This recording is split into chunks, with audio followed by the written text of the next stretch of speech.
When I was first diagnosed with cancer, I was devastated. I'm a single mom, single income, and they tell me I have breast cancer.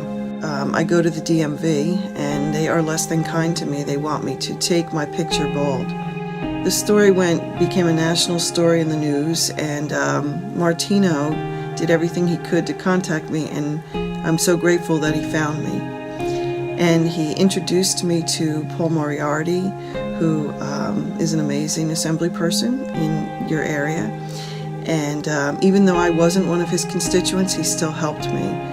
And together we worked on changing the law to make it so that you don't have to take your picture if you have cancer and you're bald. You can get an extension. After your diagnosis, your head just keeps spinning, and my biggest fear was my hair. My hair is my everything, and to lose my hair was devastating. My daughter was 11, my youngest was 11 at the time, so I was scared. I had no idea how bad it was going to be. I was very scared and fearful that I would not be around to see my grandson grow up. Fear and anxiety, because I was told it was inoperable, and who knew what the prognosis was going to be.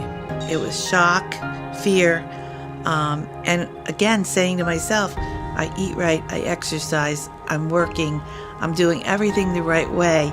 How could this happen to me?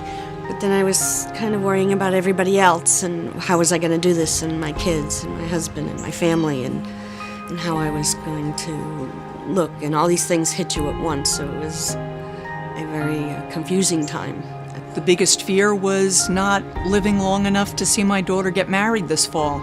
I felt as though I had a death sentence. I was scared, and I was fearful that I would lose my family, and I wouldn't be able to be there to see my children grow up. I have 5 young children, and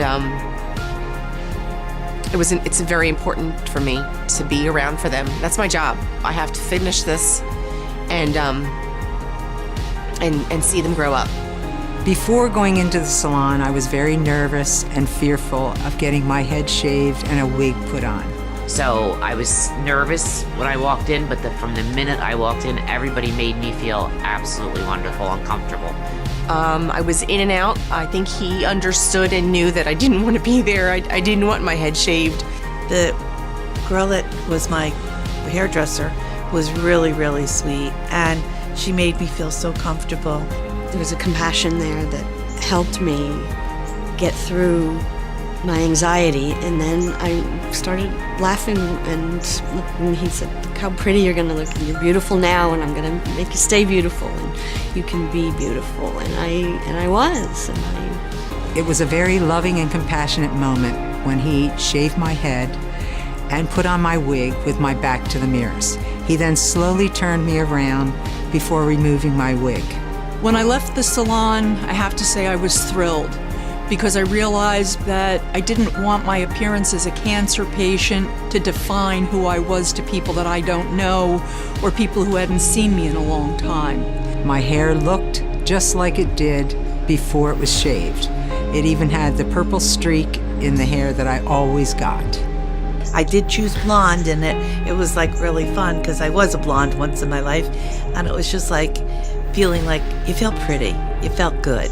And I absolutely felt like a new person. I was actually able to walk with my head held high again. I received many, many compliments, and a lot of people say that they can't tell that it's not even my hair. I had a new confidence. I felt beautiful too, and he helped me do that. The only thing that I can say is thank you. Thank you so much, Martino, for everything, and keep doing what you're doing.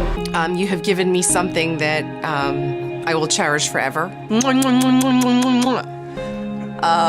Thank you. He's an angel that has made many women feel better about themselves. And I just want to say thank you from the bottom of my heart. Thank you, Martino, for everything that you do. So even when I was more ill, I looked good, and it made me feel good. So thank you. He was so kind and gracious, and he brought me to his salon, first class, flowers, beautiful. I brought my daughter and my mother, and it was just a wonderful experience. But the experience that was wonderful was his friendship and his kindness and his support. It gave me strength. And today I call Martino and Tracy my friend.